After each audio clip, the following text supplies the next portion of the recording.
Hello, everyone. Thank you all so much for being here. My name is Bonnie, and I'm the Poetry Event Coordinator here at Brookline Booksmith. Today, it is, of course, my pleasure to host the wonderful L.S. McKee in conversation with Stacy Mattingly to celebrate the release of her poetry collection, Creature Being Heart Machine. Before I introduce them both, I have just a few housekeeping notes. Firstly, copies of the book are available for sale at the back counter over there. And we will have a signing following the reading and conversation, so feel free to pick up a copy and get it signed. Secondly, please keep your phones off or on silent during the reading, and thank you for being respectful to our authors. Please know as well that the event is being live streamed on this iPad right here. Hello to YouTube. Our audience members shouldn't be visible to the people tuning in on YouTube, but if you don't want to be live on the World Wide Web, just don't walk in front of it and you'll be fine. And finally, of course, we will have a Q&A toward the end of the event, so hold your questions until the end, but definitely have them ready to go. We do poetry events every month here at Brookline Booksmith, with the exception of December, which of course will be holiday chaos, but we do have a couple more events later this month, and we have a lot of exciting things coming in 2024, so check out the website if you are interested in hearing some poetry. All right, now for the fun part. Our moderator tonight, Stacy Mattingly, is co-author of the New York Times bestseller Unlikely Angel, which was adapted into the 2015 film Captive. Her work has appeared in Guernica, Literary Hub, Oxford, Off Assignment, Europe Now, and elsewhere. For more than a decade, she's collaborated with writers in Bosnia and Herzegovina after launching the Sarajevo Writers in 2012. She also later helped lead the first narrative witness exchange for the University of Iowa's International Writing Program. Originally from Atlanta, Stacy currently teaches at Boston University, where she received her MFA in fiction, and she's also an assistant at the Berklee College of Music. Her first novel is set in the Balkans and details a long-standing and complex friendship between two women, one of whom is American and the other who is Croatian. Stacy received a Leslie Epstein Global Fellowship from BU to travel to the region and research the novel, and it's recently finished, so keep an eye out for it in the future. And thank you, Stacy, so much for being here.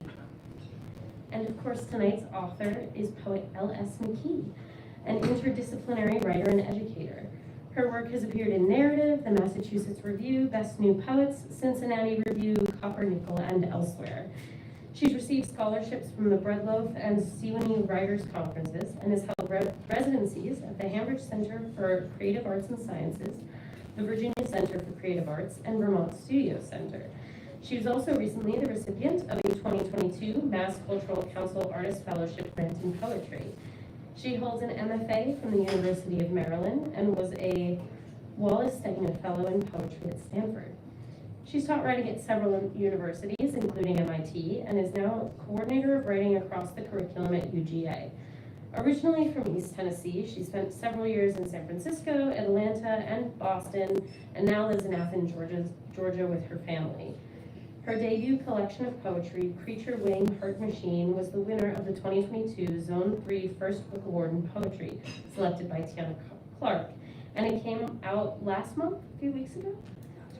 October 1st, yes. So almost exactly a month. Congratulations on its release. We'll be hearing from the collection in just a moment, but first I wanted to give you all a little info about the book. In Creature Wing Heart Machine, through a series of narrative and lyric poems, we follow the central protagonist, Alba, as she grapples with heartbreak, desire, mortality, and her search for love in a world where both nature and relationships are increasingly shaped by technology. From the desert to MRI machines to online dating to the flora and fauna of natural and imagined worlds, Alba seeks meaning and the keys to human connection. I, for one, am so excited to hear the work in this book read aloud. Everyone, if we could please give a warm welcome to L.S. McKee and Stacy Mattingly.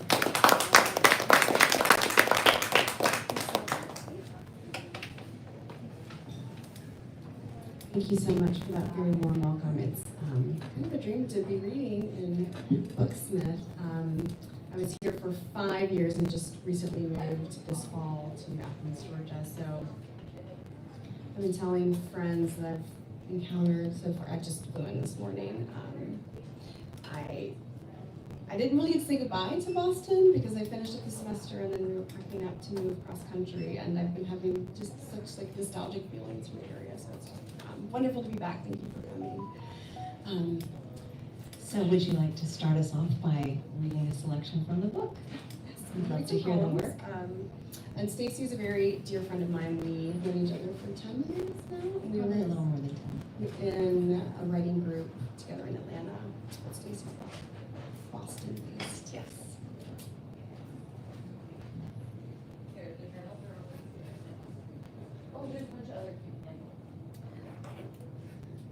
So I'm going to read a few. Can you guys hear me okay? I can't really hear. Is closer better? Maybe not too close. Oh, and there's all these ones over here. I'm going to read a few poems and then we're going to move into discussion where I might read a few more that kind of build into our conversation.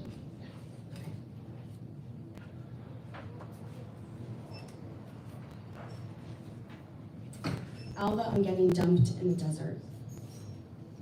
It was the last home she'd chosen for herself, though the air gave her nosebleeds, blood suddenly on the sofa pillows. A few drops that would never wind their way back to the heart, but still, the air made her bleed. The desert sky, a low ceiling, the altitude of the city, higher than the mountains of her hometown, where lush trees clambered up the slopes. When he'd taken her to the desert for the first time, she'd reached to pet a prickly pear that grew from the sidewalk like a balding animal. Dozens of hair-thin needles impaled in her skin, too tiny to pull free. Shaking his head at her idiocy, why in the world? And Alva replying, they had looked soft. You might think this is a metaphor for the worst of love, for the wrong men that made her right, but it's not. He knew the remedies of the region, and in the bathroom of the rental, he put down the lid of their toilet to be eye level with her wounds. Her hand cupped in his as he unspooled the scotch tape that would yank the needles out, and she would know in that moment there was no one else. For years it was truth, until it wasn't. Someone more beautiful, though he didn't have to say it. She knew it already, burning as they stood on the balcony of their condo whose walls were made of glass. Whole rooms in which they couldn't hide from the desert, and so stepped into it.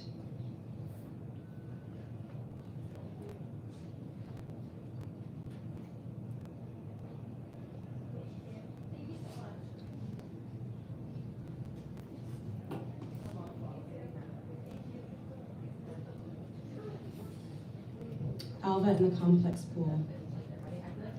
You see, sooner or later, everything falters into radiance. The smallest components of our pent-up contingencies ignite. Energy shimmers in every cell.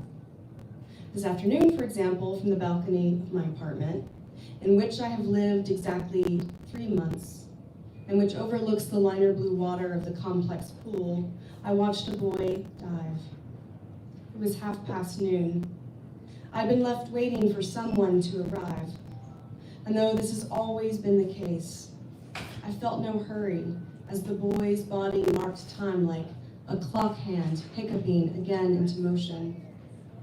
After a long dormancy, there is often a mechanical gasp, followed by a faint smell of smoke because dust kindles under the grinding gears. But I was not burning exactly. As I said, I was only waiting, which, let's face it, is a kind of fire, but smaller. One rule of nuclear physics: in collapse, there is light. Energy, like a rejected lover, has to go somewhere. To stay is an impossibility. The water will ripple no matter how precisely you enter it, no matter how carefully you climb from its depths, as when the boy hoisted himself up the ladder, detonating waves that could not find him. So you may be discovering as I read these poems, they follow a central protagonist character named Alva across the collection. And first poem, Getting Down to the Desert, begins with her sort of life falling apart after a long-term relationship ends. And the book explores a lot of the different things that we talk about, but it's really, she's sort of on a quest for connection and longing and love, and so enters the dating world in various ways. So I'm going to read a few poems that make kind of little moments from her journey across the book.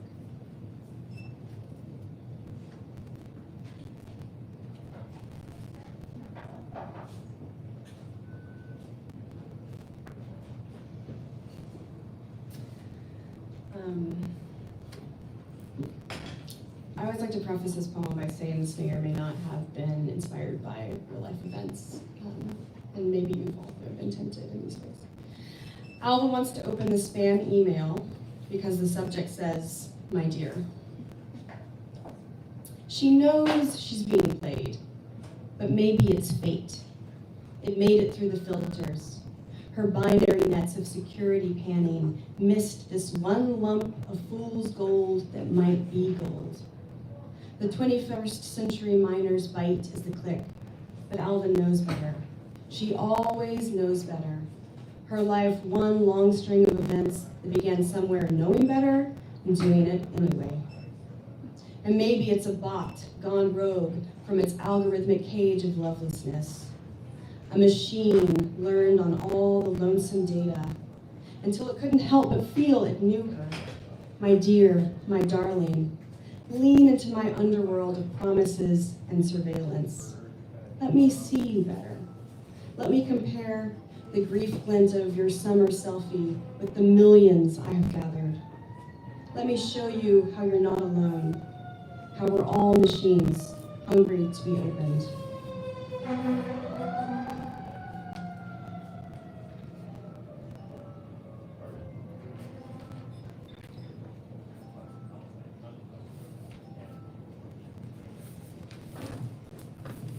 Third date. Sometimes her temporary home is a man whispering to her about his love of tragedy. After his week-long survey over coffee and cheap martinis, looking at her as if he already knew what was inside. Small breasts, shaved thighs, fear of the lonely grave, which cracks open every time she waits by herself on a bar stool. But Alva knows every grave is lonely, even those in which mythic lovers clasp together in their messy heaps of dust. Later, at his place, he hands her a cocktail called a horse's neck, mint crushed from his mother's garden. They talk about their fathers. How many times has she wandered these rooms with men? He lifts her skirt, facing the courtyard windows of the apartment complex, and she doesn't stop him. The arcade of pool lights, a box beyond which she can't see herself being seen. She can tell herself there are no neighbors, that this has the prospect for love. In his bed, she wonders if Abelard ever hitched his leg over Eloise in the same way, angled over her hips like a carpenter's square, so that her desire always felt under construction.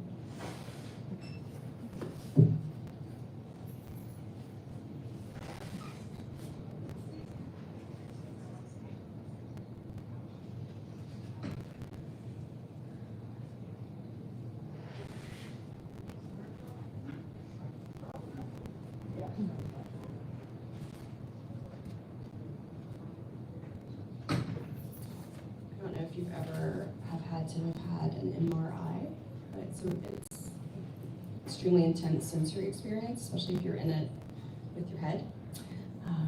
So this is inspired by being inside an MRI machine, and of course MRI stands for magnetic resonance imaging. And the title of this poem is Alva and the Magnetic Resonance. There is a cage over her head in the space chute the nurse hummed her into. The nurse's hand on Alva's knee until the very last second, a gesture of kindness, which almost made Alva cry, because she knew the nurse was a mother to someone. She could feel it in the weight of this nurse's hand, this mothering, this tiny gesture of, as I push you inside the machine, I will hold you in the smallest way possible. Alva lies inside on the electric gurney. The doctor told her a little swelling where the brain meets the eye, so they must take a look inside her.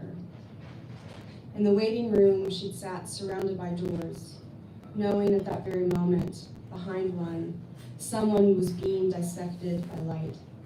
Someone was being read by light.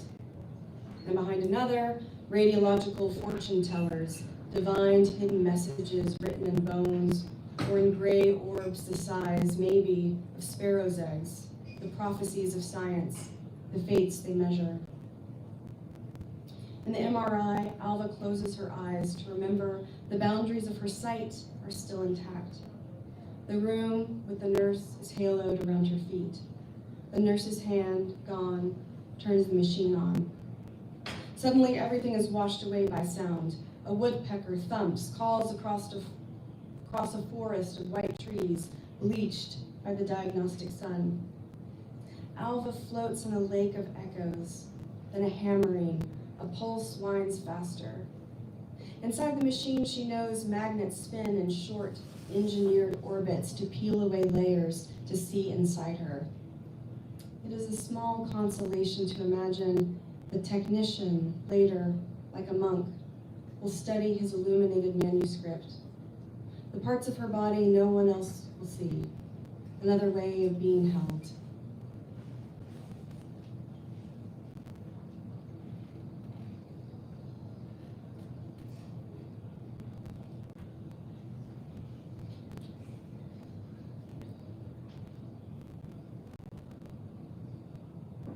I think I have one or two more poems to read, and then we'll move into discussion. Most of these poems were written over many, many years, and only a few were kind of written during my time here in Boston. But this one started at when I moved to Cambridge. I didn't have laundry in my apartment, so I'd have to drag my laundry several blocks away in my suitcase. I was working late and was in, I think it's closed down. It's now becoming a fancy restaurant or something. It was like an old, 1960s laundromat, and I just was I started this poem there, and then it took many, many, many months and some life circumstance changes for me to find the ending. Alva and the laundromat cosmology. Already I'm trying too hard. Where to start? There's light, there's chrome, there's radiant boarding, a beginning and gradients of spinning. A zipper bangs against the dryer's metal coil. The wet sock blooms away from its hesitance. Here is a whole wall repeating, the churning away from the center, the building centrifugal. Even in the chipped grid of ceramic tile at my feet, there is order, a beginning, a pattern in the beginning. It started with a worker kneeling. It began with me lugging my dirty clothes in a universe where I made this choice. In another, some wormhole hallway, I only stood forever in a room holding a shirt I didn't want to fold. A scene that runs parallel to this, a different stillness, a different heft in the actual heft, the physical truth of my going where I stayed and did not stay, threads of lives I carry that are not this life, and yet they are part of the ontological chore of deciphering where I am by where I'm not. This life, where on a winter night I sat, listening to the grumbling planetary machines, and tried to scrape together a vision from the reflection of the fluorescent lights on the 70s ceramic tile, grouted in place perhaps before I was born, but perhaps a hypothetical already, a possibility in the thousands of lives my mother might have lived before the tumble of cells spun into a human in this room made of squares upon squares upon squares that might never have been built, was built. I might never have arrived here had I not lost everything at once and had to find you in the right timeline, in this one frayed thread of a multiverse in which you came as close to death as you did and didn't die before I met you. Everything in the room glows with the chemical dust of stars and the percussive strobe of laundry cartwheels, but the ecstasy of finding you, this very version of you, scalpel scarred and alive, in this jangly, luminous corner of space and time, where I fold this shirt, the one with the hole in the seam I'll feel when I hold you, when it expands full of your breath. I'm gonna stop there.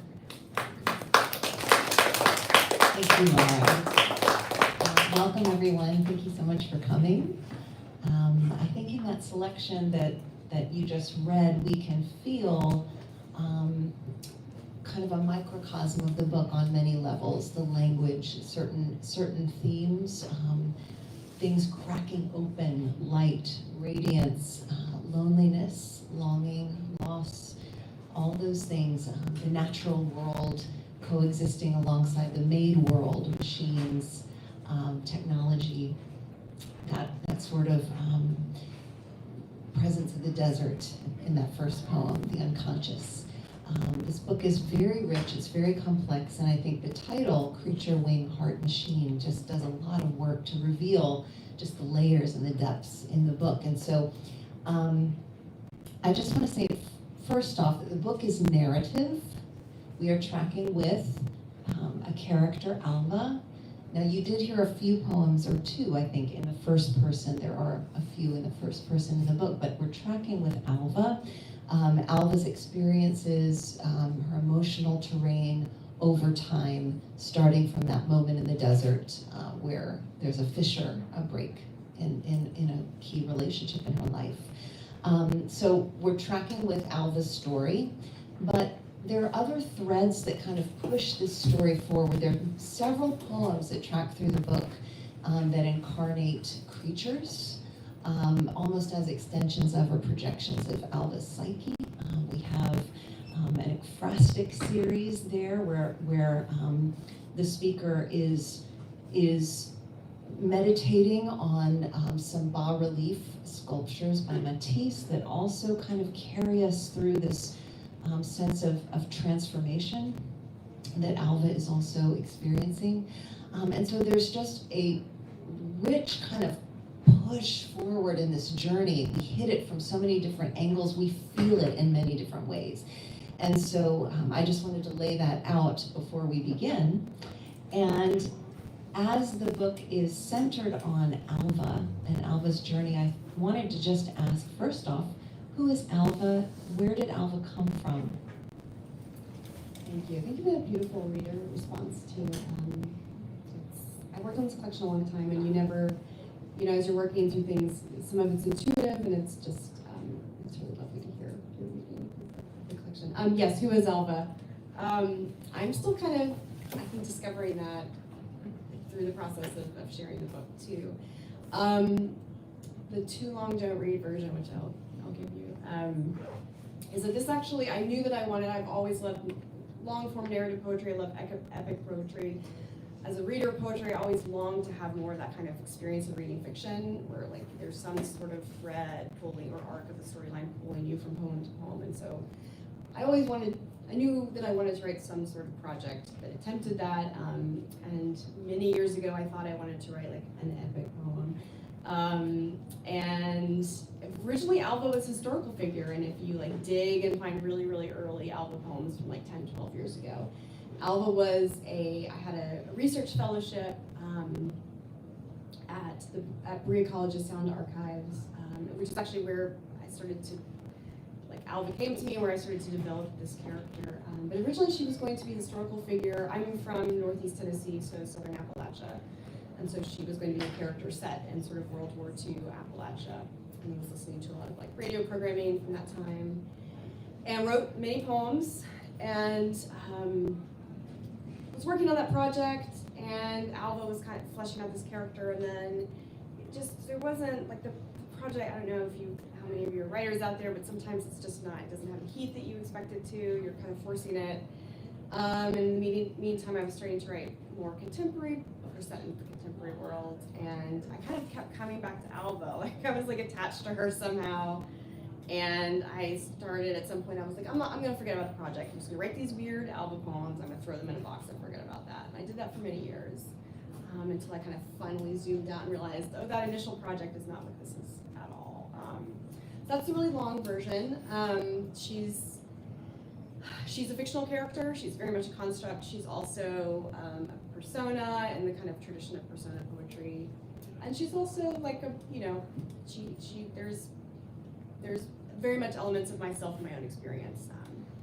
Early on, way before the book was with us, I did a reading and someone very cleverly said that she was my avatar, which I think is kind of true. So she's all of those things. Like she's me, but she's also a fictional character, and also just kind of a classic like persona construct that I hope that creates a little bit of a bridge to the reader. Yes, I wanted to read just a couple of your lines from a poem called The Birth of Alva. I do remember the early Alva, but there's some interesting lines here that really struck me on reading them again, these particular lines. So I'm just jumping in the middle here. You say, Alva is and is not me. So this is another one of these first poems. And then we skip ahead and you say, the speaker says, I wanted Alva to be born in 1914. So far back in history, it had nothing to do with me. I wanted her to go to war and survive in a way I had read that might be possible. I wanted to make her a preacher's daughter, a midwife, a physicist smashing particles into God in the Large Hadron Collider. I wanted her to avoid all the black holes while falling into them.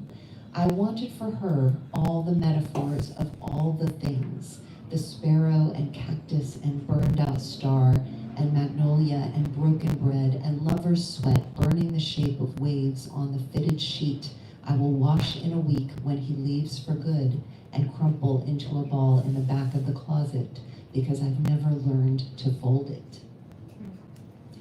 I find that such an exuberant passage about the speaker's heart for Alva, the creator's heart for Alva, the fullness of desire for Alva. And in fact, I feel this same prolific, exuberant desire in Alva and in the book. So I just wanted to read that. I feel that this fullness, all the metaphors of all the things, a physicist, a preacher's daughter, a midwife, all those things, they're all in here. And I think there's something about our humanity in that, the fullness of our humanity, the allness, the yes, it's in here. So I just feel that and wanted to reflect that back based on what you've said.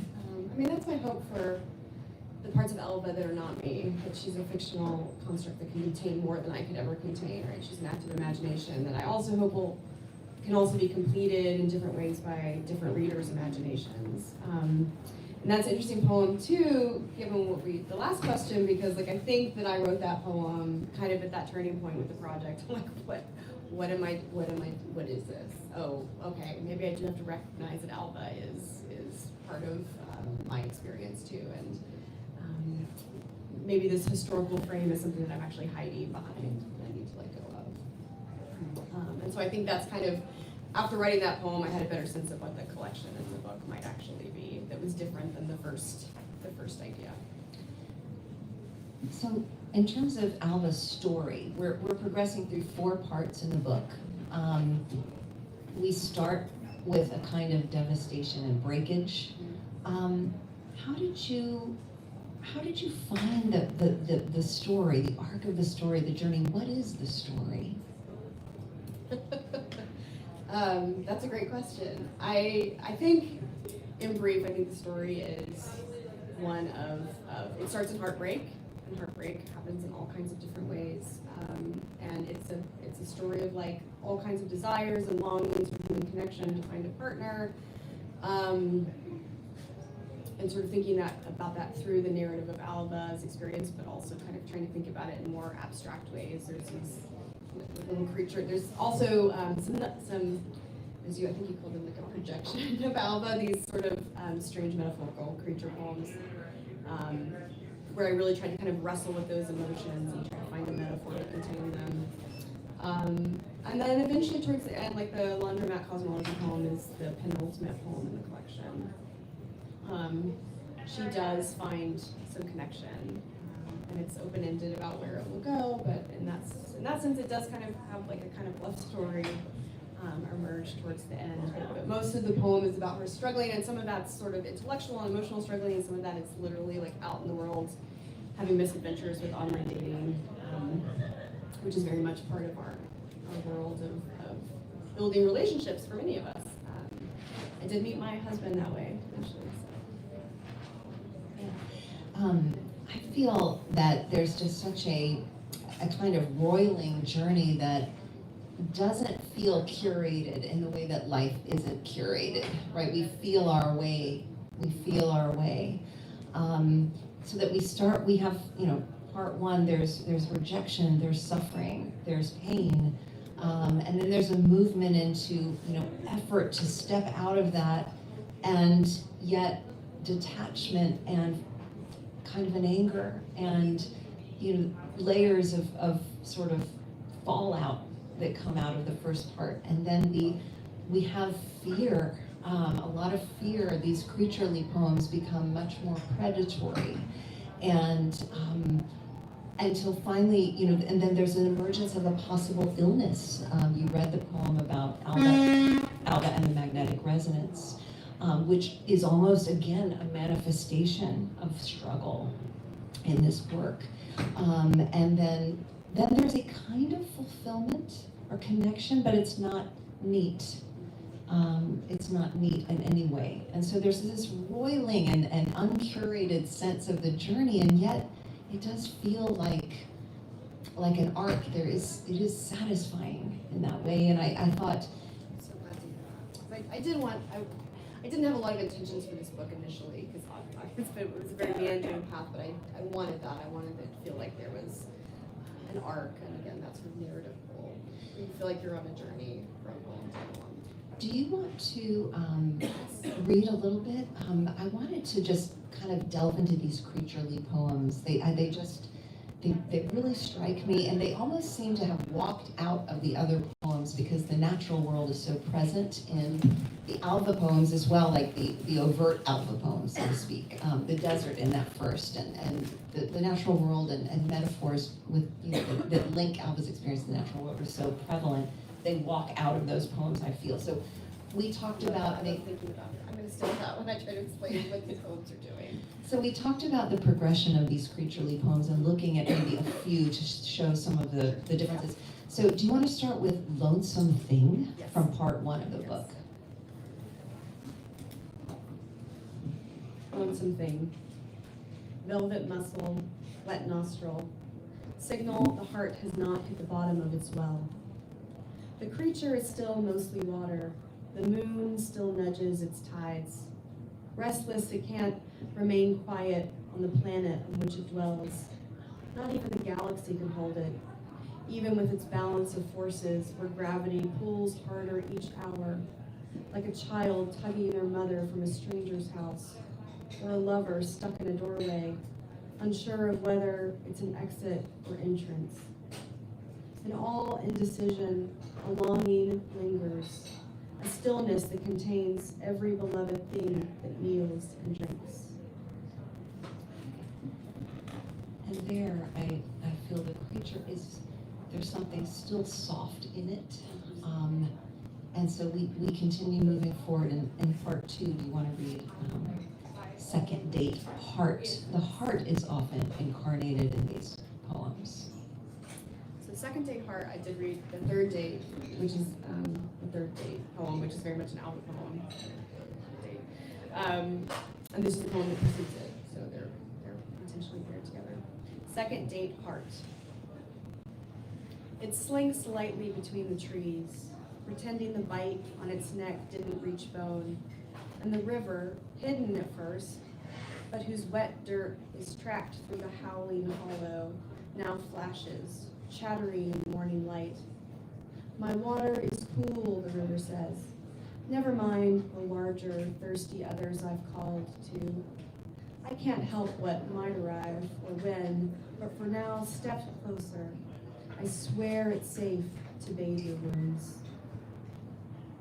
Yes, that issue of safety, what is safe, is deep into the book as well. Where is safe?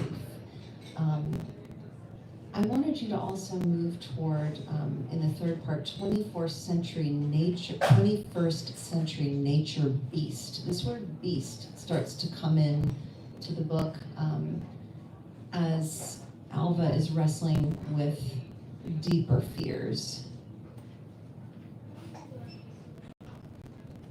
21st century nature beast. Alva feels him circling the house, his bellow deep as a child's tuba. He has chewed a hole in the sun. His mouth foams from the pesticidal clover, his hooves unlatched to step over the machine grass long dulled by the lull of his hunger. Practice listening, Alva has learned, and you can hear almost anything, how his skin flinches like the sea, ticks latching to his underbelly, his heart shutting its valves and still beating, charging the circuitry of flies in a not-so-distant field. And I feel these poems are dense, compact. When you are working on them, maybe can you talk about how they originated, where do they come from? There are many of them. I think eventually I got to the place that, as you described, sort of walked out of Alva poems. I wrote most of them in conversation with these Alva poems, and kind of once I figured out the trajectory of her story. I had also been writing in parallel these animal poems, and there's a lot of, early on there was sort of like a lot of Alva and animal poems. And I thought about, I wanted to write something more kind of strange and lyric that wasn't narrative. It was actually kind of anti-narrative in some ways.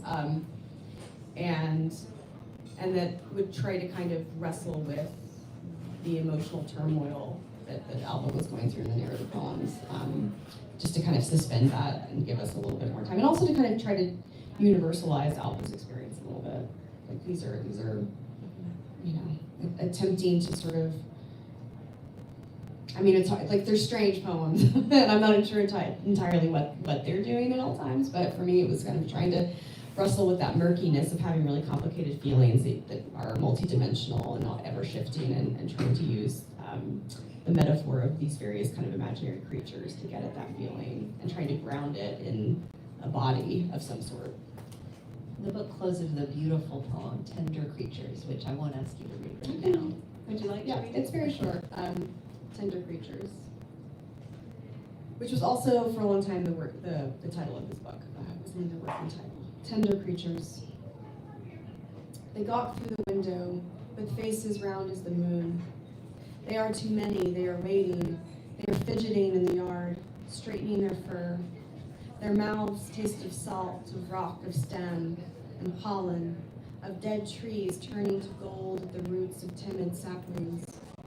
Their ears carry the songs of birds who radio their ordinary arrows across forests of skyscrapers and prefab condominiums in which humans bathe their beautiful, tired skin that carries the nuzzles of long-sought others and the hum and bellow of what loves and breaks and loves and... I love that ending. We don't know what follows the end. Is it breaks? Is it something else? Love that ending.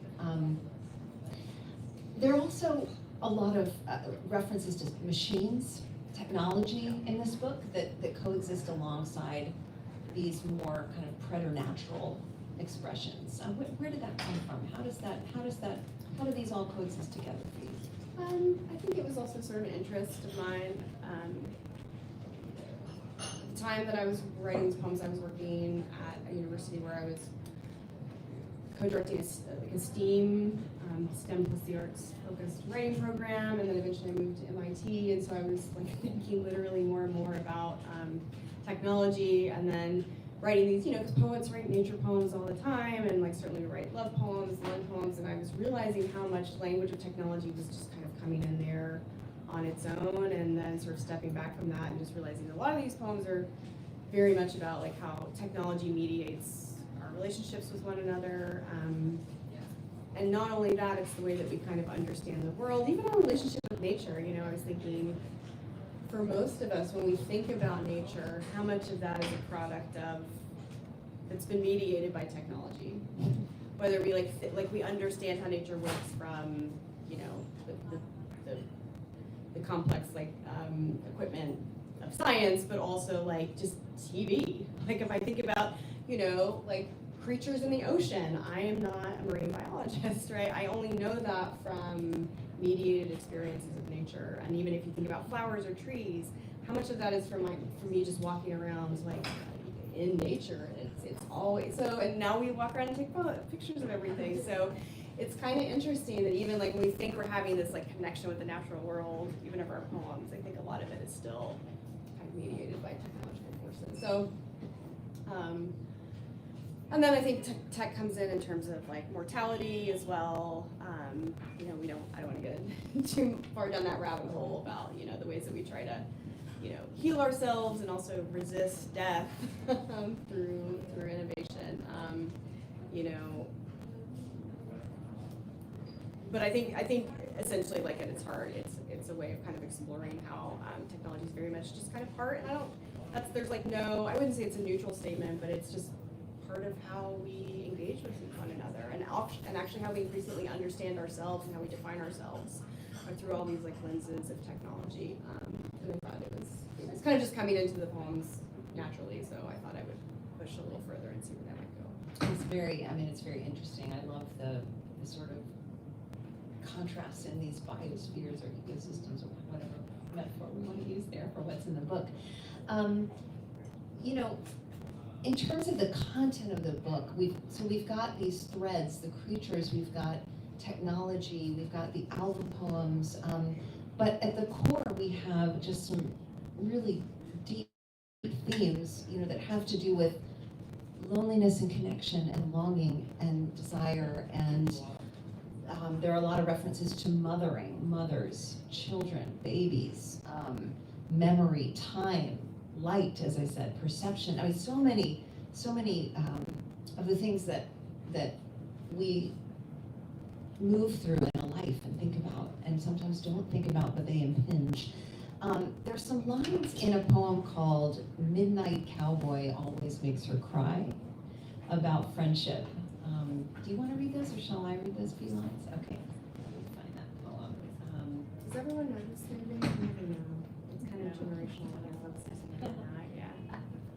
At its core, it's a strange and challenging movie, but at its core, it's really a movie about friendship and this devastating movie. It really does make me cry. Like if I can even describe the end of the movie to you, though. Yeah. And pop culture does make its presence known in this book. "Tears for Fears" is also referenced in a poem title. So these lines, though, are about friendship, and the poem reads, "The cowboy, being told there is nothing they can do, they must keep going, returns to his seat beside Rizzo and holds him as one friend will sometimes hold another to protect them from themselves, to hold their head above the rising surge in the moment when one friend is stronger than the other. For Alva knows too that friendship is a lifetime of two people taking turns, not letting each other drown." That really struck me. That really struck me. That seemed to reflect what's at the heart of the book. This need for companion, can be companioned, and to companion. Can you talk a little bit about that?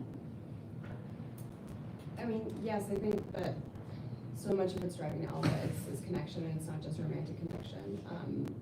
And I think, interestingly, I think there have been some books that have come out recently about, I mean, I'm someone who found her final partner like in my 40s.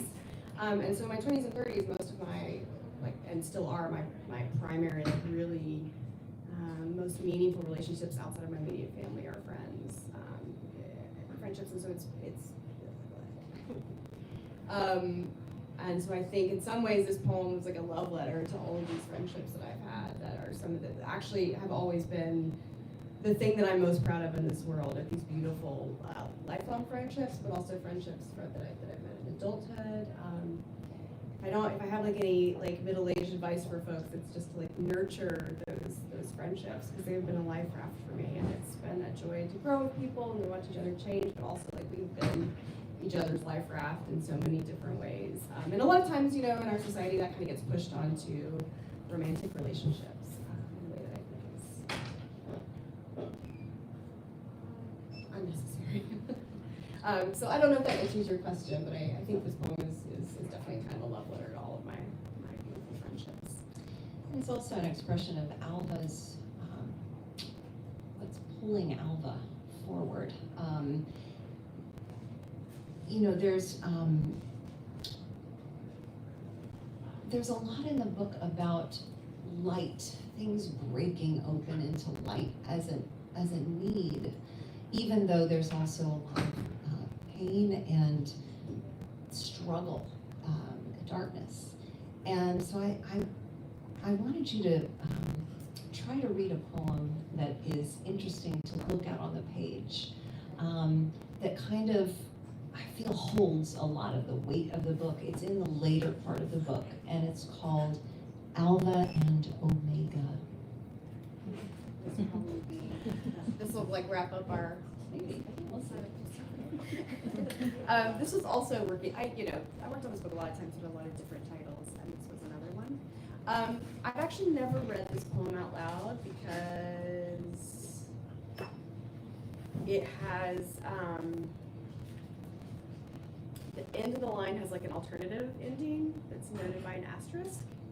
So I'm gonna just read the whole. You sort of recommended that I just read the whole line. You can kind of perhaps hear where there's this kind of alternative ending, and I should also kind of credit Emily Dickinson for this, because if you look at her original manuscripts, a lot of her fascicles have these kind of like editorial notes to herself where she'll put like a plus, and then like in the margins there's sort of these alternatives, and so I think I've been carrying that with me for years. But that's the first time I've tried to like implement it in a poem. So, Alva and Omega. The man in the waiting room train said the world might end, collapse into a black hole. He pointed to a photo of the LHC, octagonal machine. Oh, actually, I should, before I read this, do you all know what the Large Hadron Collider is? I'm sorry, this would make no sense. Alva and Omega. The man in the waiting room train said the world might end, collapse into a black hole. He pointed to a photo of the LHC, octagonal machine. He folded his newspaper and left it, a command, for Alva as he walked away, thinking of whom she reminded him, turning once more to gaze at her through the window behind her. The door closed after, was promptly reopened by another, as Alva reached for the newspaper, moved into his seat, to read the headline below the fold, loud on the front page, about the decades-long physics experiment, courtship, looking for something called the Higgs boson, God particle, that held the universe together and meant there was order. Alva settled down to read the article, what she expected, longed to find there. Even she couldn't say, only that the story, conspiracy, drew her in. And the word God, the word particle, in the beginning, the promise of time together.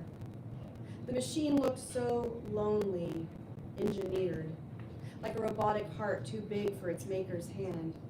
The scientists smiled, stood nervously, beside it like a church altar, cries Cal, that they had not yet switched it on or off. And here in the space between two states, eternal present, some in the nervous corners of the internet twitched with imagined, desired apocalypse. Alva carried her own like a faded wallet. All this is overblown, exact, supersymmetry. Soon the machine would accelerate fast enough to break open subatomic particles until they shattered enough to be known, measured, luminosity they call it, to see by collision, contact, by what the wreckage has left visible, given. I just marvel over that piece. It's, I don't know if you remember before they turned it on, I think it was like in 2000, I was still living in San Francisco, so maybe 2008, is that right? But there was like, everybody was like, it's gonna create a black hole and devour the whole planet, and that was the whole thing. Didn't happen. It's like we're all still here. But but I feel like this poem holds in it so much, again, of the book. I mean, and then just look at that ending. Soon the machine would accelerate fast enough to break open. Luminosity, they call it, to see by collision, contact, which is what is at the heart of this book. By what the wreckage has left visible, given. I mean, I just feel there's truth in there. So I laud you for that piece. Thank you for encouraging me to read that. Yeah. I never know. Yeah. It's hard to follow, I think. Yeah.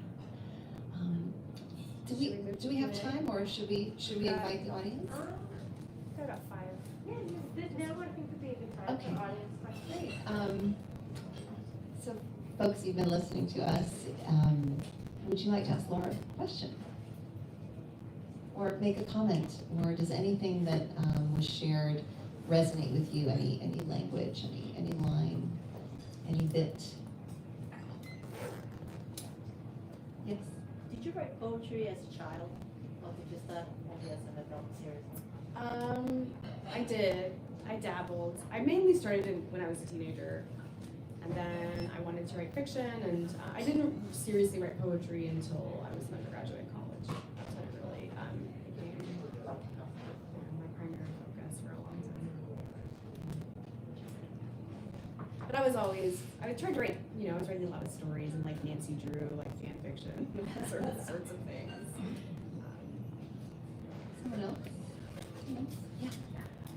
You mentioned earlier on that, you sort of have like a box of like thrown away album poems Yeah. almost. And I was wondering if in the process of putting this book together, do you feel like you found a home for all of those thrown away poems, or are there some still in this box? Well, yeah, there are still some in the box, but also the collection kind of came in the box because it was sort of, because as I was sort of like, oh, this is falling away from the original project, that I want to, that I felt really committed to.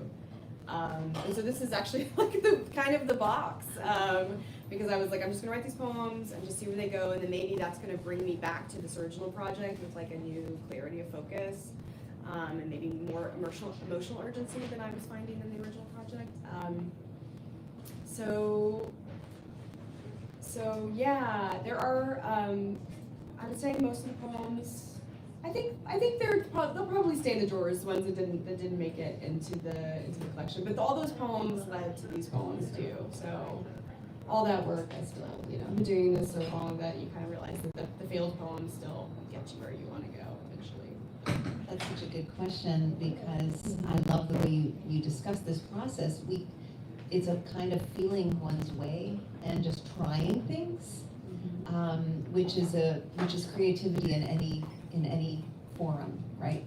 Feeling one's way, trying, exploring, experimenting. I think it's a wonderful example in that way. Someone else?